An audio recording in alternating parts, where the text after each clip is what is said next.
The news hit like a jolt through Hollis Hall. Caleb Williams is heading straight into a primetime collision with the Buffalo Bills. And it won't be from the safety of the sideline. Every healthy starter is suiting up, and that means our rookie quarterback's first real taste of NFL speed comes under the lights, against a contender built to expose every weakness. For Bears fans, it's a rush of pride and dread all at once, the kind of matchup that can crown a new era or remind you just how far there is to climb. Ben Johnson didn't flinch when he dropped the bomb. Every healthy starter, Caleb Williams included, will take the field under primetime lights against the Buffalo Bills this Sunday night. That's not just a preseason formality. That's a head coach throwing his young roster into the deep end against a Super Bowl contender and daring them to swim. For Bears fans, the thought of our rookie quarterback stepping into a high-pressure showcase before the season even kicks off is equal parts thrilling and nerve-wracking.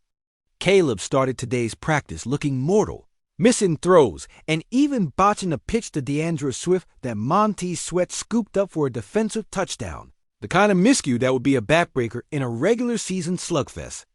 But then the switch flipped. Williams found his rhythm, slicing up the defense with lasers to Romeo Dunn for multiple scores and threading passes into tight windows like he'd been running this offense for years.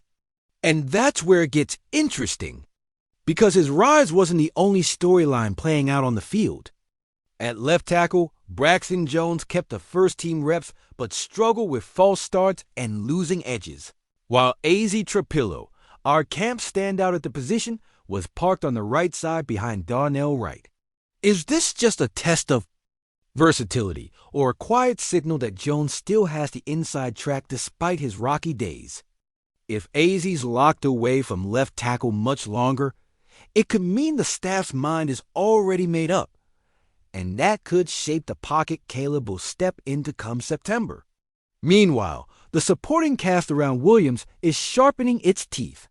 Amid Zacchaeus moved the chains, Swift found the end zone on a burst that made defenders hesitate, and Tyson Bagent connected with Luther Burton for highlight plays that hint at serious depth. But the defense, the same defense that's been touted all camp, kept pushing back. Montez Sweat and Jervin Dexter spent the day living in the backfield, with Dexter even leaving briefly after getting tangled up, only to return and keep wreaking havoc. Add in newcomer DOO tossing Jones to the turf in one-on-ones, and you get a picture of a front seven that can break a game open. And yet, we've heard this before. We've been seduced by August dominance that fades when the weather turns.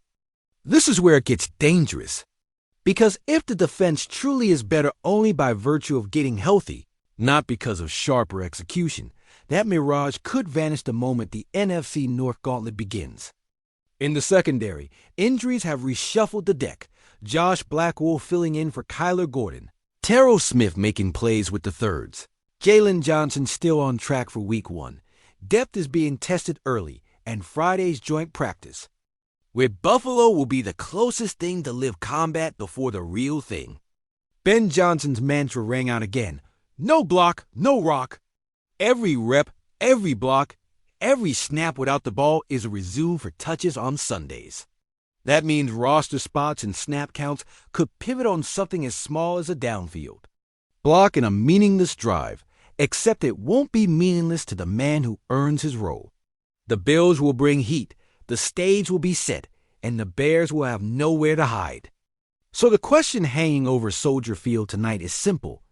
Will this young core seize the moment and prove they're ready for more than just hype? Or will Sunday expose cracks we've been too eager to ignore? Would you risk another heartbreak if it meant watching this team chase glory one more time? Bears Nation, this is the moment to plant your flag.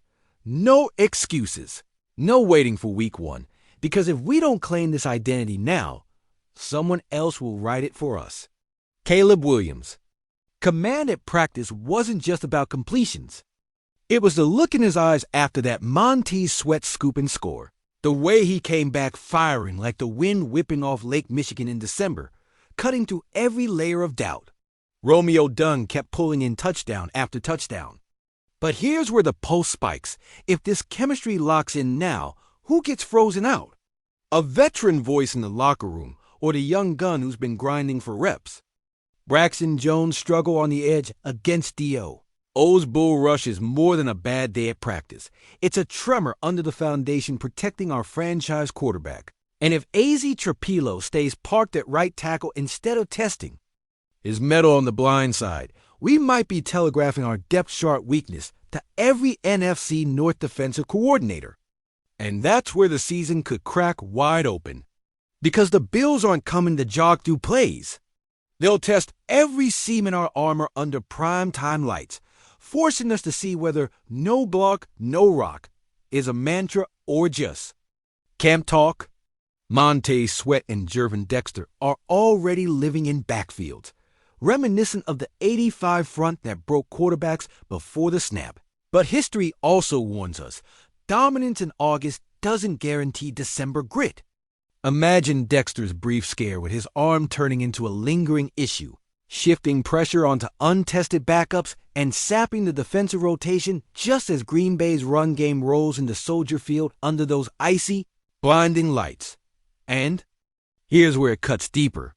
Kyler Gordon's week-to-week absence could stretch into a secondary shuffle that forces rookies to cover seasoned route runners in division matchups that swing playoff tiebreakers. Every corner rep in practice this week could decide whether we're celebrating on the frozen lakefront in January or watching someone else raise the NFC North banner. Caleb's precision in red zone drills felt like a 2006 flashback. Rex Grossman's hot streak before it all slipped, and it's impossible not to wonder if Ben Johnson will gamble on aggressive play calling early or protect his rookie with a conservative shell that lets games slip away. The Soldier Field roar will be deafening if Williams hits an opening drive touchdown against Buffalo. But what if the next drive ends with a strip sack from the blind side because we left the raw man at left tackle? This is where front office decisions and sideline trust collide, and the echoes of Hester's 2007 Super Bowl return remind us that one explosive moment can tilt the entire season's narrative. Picture it. Final minute before the trade deadline. Braxton's still leaking pressure. AZ's proven he can anchor, and the offers on the table for a veteran tackle at the cost of next year's second-round pick. Would you pull the trigger, knowing it could define the next decade? Personally, I think if this staff truly believes in Caleb as the future, protecting him has to be the first, second, and third priority, even if it means making an unpopular move now. I'd rather take the heat today than watch another Bears era collapse under what we could have fixed.